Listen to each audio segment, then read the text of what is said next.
Hey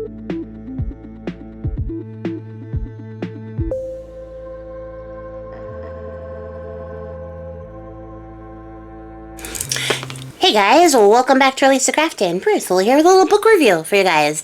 Today I am going to tell you about The Storyteller's Goddess, Tales of the Goddess and Her Wisdom from Around the World by Carolyn McVickar Edwards.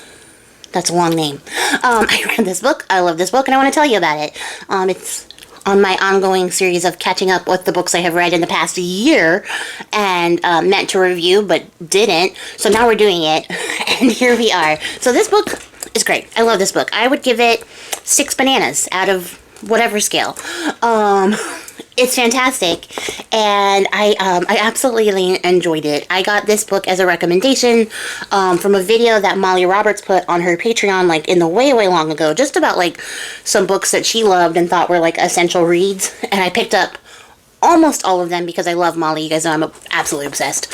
So on her recommendation, I picked up this book first, and I love this book. And let me tell you why I love this book, okay? So this is just like a little portal into my past, because when I was a wee baby witchling, when I first started to get into like witchcraft and goddess work and those sort of things in general, it started with a book that was very similar to this that I no longer have because someone freaking stole it from me, okay? So it was just like a book I found in our random like outlet bookstore in the mall, and it was about goddesses and had like their stories, a little bit of history on them, and just sort of went by like what lesson the goddesses were teaching you. And since then I have been trying to find that book because like it got taken, somebody took it, and I've been trying to find that book. I do not remember what it's called. I don't remember who the author was. All I remember is the cover. So I've been on this journey where I have been buying these books that are like basically goddess stories, goddess work, to see if I finally find that book, because it was just so pivotal to like my development as a wee baby witch. It really opened up my eyes, and it like was something where I was like, I had always been familiar with mythology because they teach a lot of the classical mythology, and I was a huge like Hercules and Xena fan, so clearly I was all in the classical mythology, but I wasn't really like exposed to like other sorts of religions and other like pantheons of gods and goddesses, and getting a hold of that book like expanded my consciousness like tenfold at that point in time. And I was like, wait a minute, there's so many things I'm not seeing, so many things I could be working with. And I've already reviewed a book that's kind of similar to this in the past because, like I said, I'm on the quest to find the book that I read. And when I got this book, I wasn't expecting it to be in the same sort of genre. I thought it was going to be more about like storytelling per se. It is, but it's not, and I'll explain why.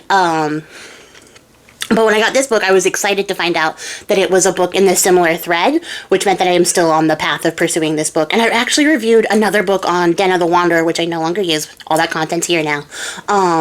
That's also similar in this style and structure. And essentially what this is like, I would say it's like a primer on deity work, on like building relationships with different goddesses in particular, as opposed to like all deities in general. It goes like section by section. You guys are going to see how I ruin books because I dog-eared my pages. I dog-eared the books I like. And then I also like busted the spine at some point reading this. It's just horrible with books. So if you are like a conservationist or preservationist, don't look. So essentially it goes section by section, and there are 7... Yes, there's 7 different sections that have to do with like the lived experience as women and sort of the things that we go through. So I could just tell you. So there is Healing the Split. There is The Everlasting Cycle, Goddesses, Earth and Body, Sexuality and Creativity, Surrender, The Goddess as an Archetype, and Recovery of Her Story. And in like these sections are different stories about a particular goddess and how it relates to the overall theme, and then like a little write-up about it. So let's see if we can skip through here. So like for example, the first section is about Pele, and it has a little bit of like the history of Pele, her lore in particular, and then it goes into a story that's written very like fairy tale storytelling. That's where the storyteller aspect comes in. Like somebody is telling you the story of Pele and how that relates to like healing the spirit. So it's a story that has something that lines up with the theme of the section. I bookmarked this section on Amaterasu because I want to do that story on Storycraft. There's a couple stories that I just bookmarked for the sake of it, because I want to work more on my writing, so, you know, I bookmarked that. But, I found a lot of good, like, wealth of information in here, and I think that I like these styles of books where they're like, here's some core principles, some ideas, and then here's how these deities relate to that.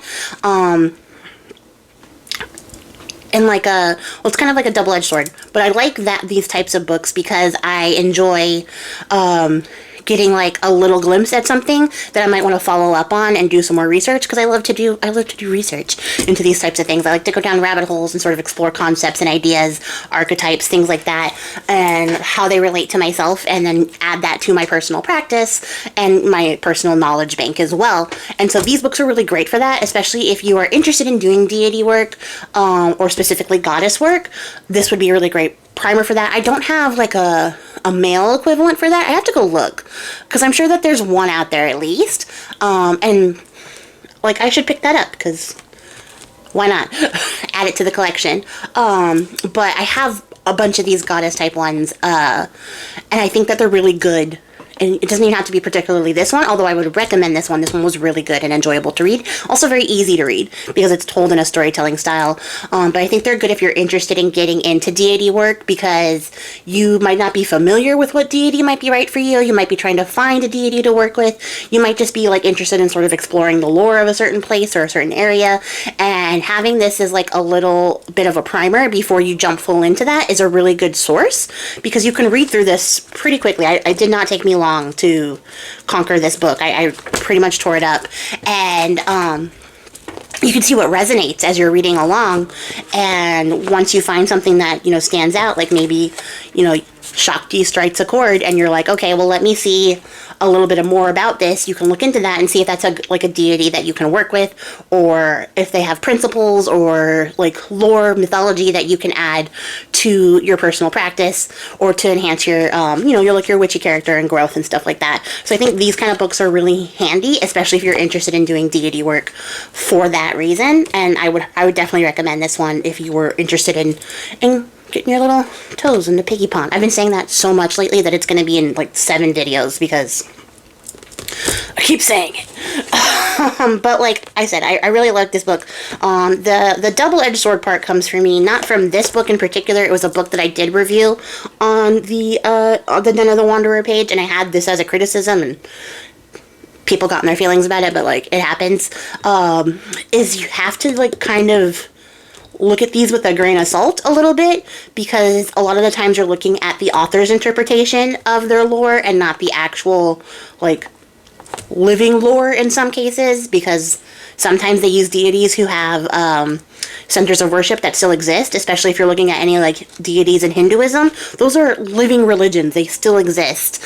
And there's not like a lot of room to argue interpretation outside of like artistic interpretation, because they currently exist. There's a whole center of worship, a whole set of practices and stuff around them. So if you pick a deity that has a living religion, then you need to like abide by the living religion, and sort of look into that a little bit carefully before you just pick up the deity and incorporate it into your practice. And in that other book that I can't even remember the name of that book, but in that other book there was like some incongruous like inaccuracies for deities that have very well-known like centers of worship, so it was very obvious that there were errors, and that was sort of the author's interpretation. So that's like where my negative criticism came in. So I would just say, like, when you pick up these types of books, no matter what type of book you're picking up, if you're in a witchy space and you see some stuff about deity work and stuff, do follow-up research before you incorporate that into your personal practice, just to make sure that you're getting the right aspect and angle. Like, don't make this your only source before you jump in, because it's a good source. it's a good source, and it's definitely a good jumping off point, but it shouldn't be your only point. Like, it shouldn't be your final finish line point. It should be your jumping off point 100%. So yeah, that's just my little bit of witchy advice if you're going to jump into goddess work or deity work. If you guys would like to hear me talk more about that, let me know, because it is like a big center point of my practice. But this book, great. Love it. A fantastic recommendation from Molly Roberts. I can't thank her enough, because I really enjoyed this. I enjoyed just sort of getting a little bit of a like a walkthrough in a storytelling way of these stories that I wasn't even familiar with. Like, I didn't even know about Balbo, and when I read that section, I was like, oh, wait a minute. And as you can see, I bookmarked it because I wanted to come back to it. So I didn't even know that Balbo existed, and that she had any relationship to the Demeter and Persephone story. So that was like a whole, just a little bit of information I didn't have previously that I have now thanks to this book. And it is in my list of things to look up and do some more research into to sort of broaden my understanding of that mythological character. And goddess. She is a goddess in the story. And yeah. I think that's all I have to say about this book. I really enjoyed it, and I would recommend it if you are interested. Let me guys know if you've read a book like this. If you know any other books that are like this, you could also leave those in the comments below, because I will snatch them all up in my hunt to find the book that started this whole thing. Because it honestly did. I picked up that book as a young child. I was not an infant, but I was like a preteen when I picked it up, and it just started like a, what's that called? You know, like when a boulder rolls down the mountain and then it gets bigger and bigger and bigger. That. God, it's gonna drive me crazy. I don't know what it's called. I do know, but I can't remember. But it started that into like the whole witchy exploration. I started picking up more and more books about mythology, more and more books about goddesses and deities and mythological creatures, and then just sort of piled on and piled on and piled on until I was reading like all the witchy books that were like distinctly witchy, and spell books and things like that. And then I was like, I think I'm a witch, and that's how we go. And that's where it started, with a book that was like this. So if you know one like this, you could leave it in the comments below, because I will definitely pick it up to see if it's that book. But that's gonna be it for me, guys. That's all I have to say, and everything else is a ramble after that. But I hope that you guys enjoyed the review. Let me know what you think down below. If you made it to the end of the video, I appreciate your faces, and I'll catch you guys all in the next one. Until then, happy crafting. Bye!